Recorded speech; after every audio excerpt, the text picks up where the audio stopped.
dried shrimp, meron tayong imitation crab, yung ating garlic, tsaka yung ating fresh squid, tsaka spring onion. Yan guys, iswak muna natin yung ating dried shrimp. And then, slice na natin yung ating imitation crab.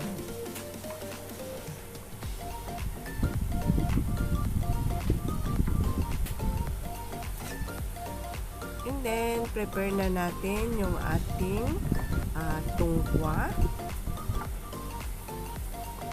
Yung winter melon yan siya guys. Yung parang upo sa atin sa Pinas.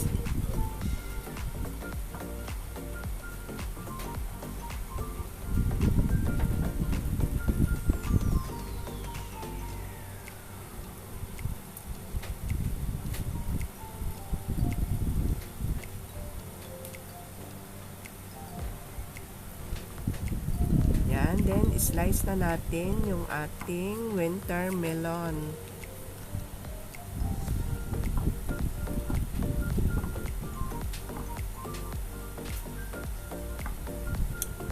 Maliliit lang guys yung pag-slice ko kasi para mas mabilis siya maluto.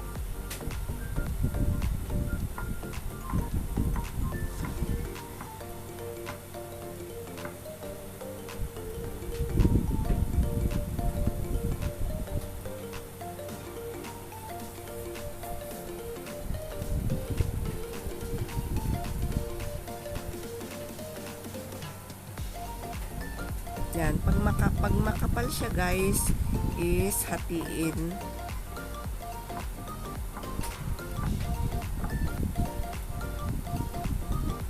Yan, then linisin na natin yung ating squid. Yan, tanggalan natin siya ng yung intestine niya sa loob, tsaka yung pati na rin yung ulo niya guys. Tanggalin natin yung sa may mata niya kasi ayaw nila yung ayaw nila yung itim yung yung sauce niya, kaya kailangan natin tanggalin. Tsaka tinanggal ko na din yung kanyang skin. And then, hiniwa ko na din, hinati ko na din sa kalahati guys, yung ating squid. And then, yung aking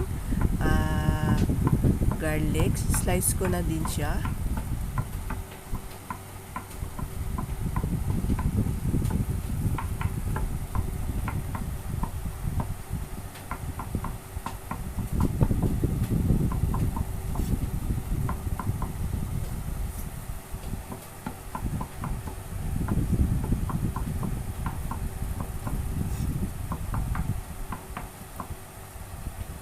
Yan din, mag-slice tayo ng ginger.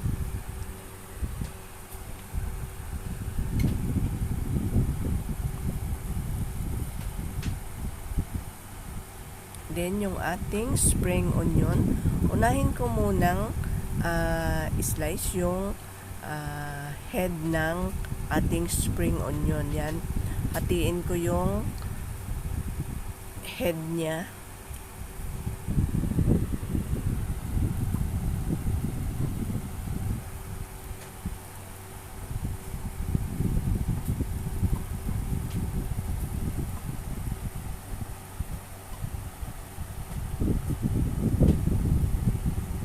Yan, then yung kanyang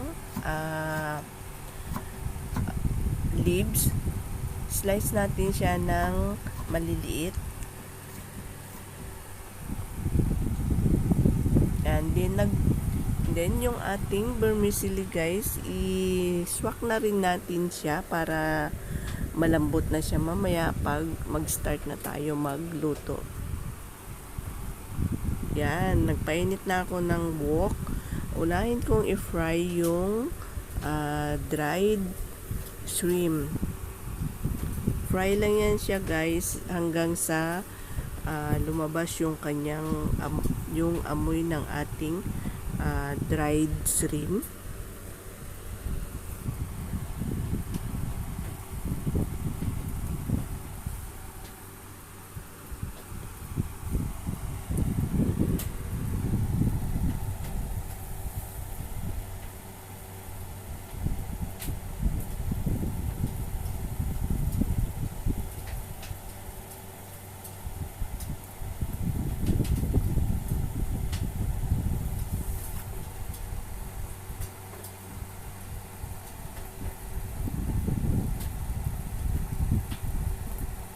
And then guys, ilalagay ko na yung luya. Para yung ating luya is ma-fry at medyo magkalasa pa siya sa ating dried shrimp.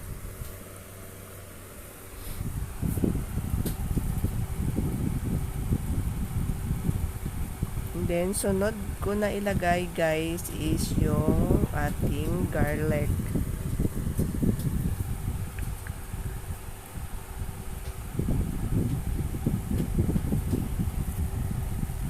Pagkatapos ng garlic is yung ating head ng spring onion.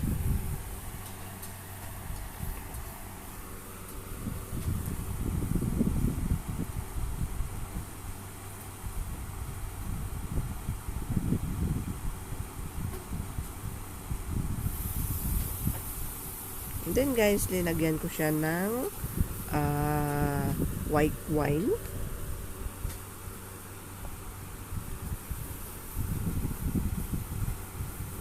And then lagay ko na din yung ating winter melon.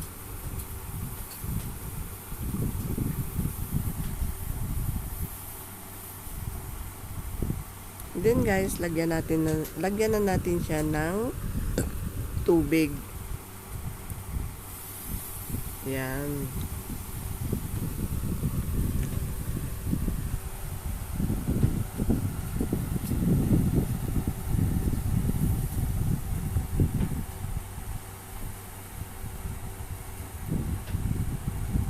Mga 2 bowls guys yung ilalagay natin na tubig para yung ating winter melon is maluto talaga siya. And then i-boil na natin siya guys para yung ating winter melon is lumambot na.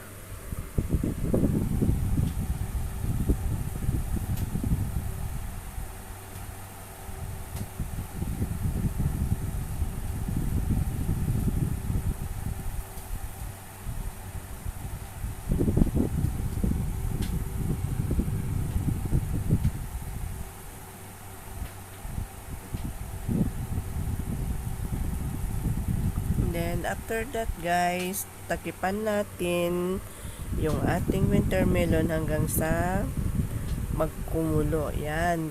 Check ko muna siya guys kung luto na ba yung ating winter melon. Yan. Dinagyan ko na ng chicken powder tsaka asin para umabsorb pa yung lasa niya sa ating winter melon.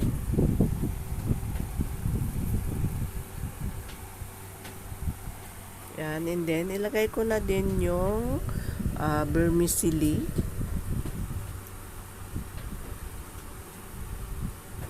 Kasi guys, medyo siguro mga 2 to 5 minutes.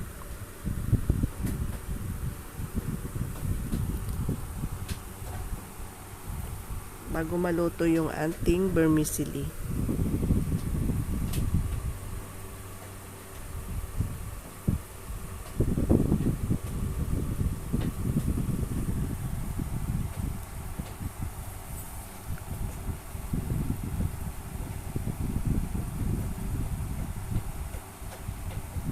Yan guys, check ko yung ating vermicelli, kung luto na ba siya.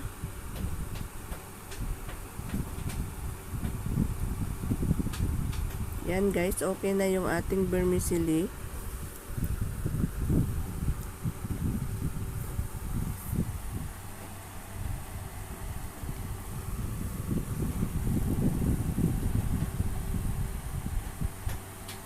Yan, dinagdagan ko siya ng kaunting asin. Kasi kulang yung kanyang lasa guys.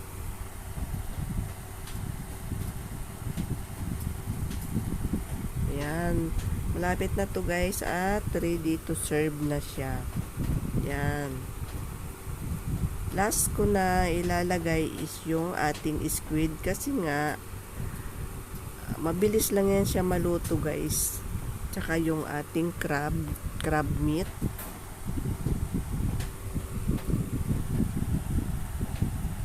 Yan, dinagdagan ko ng kaunting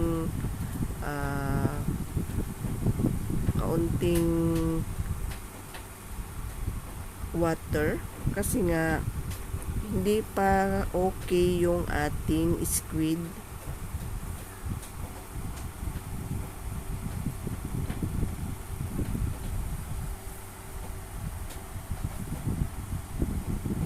And then lastly is yung ating crab meat. Yan, okay na yan siya guys. Kaunting asin, tsaka kaunting chicken powder. Ayan, ready to serve na yung ating ulam for dinner.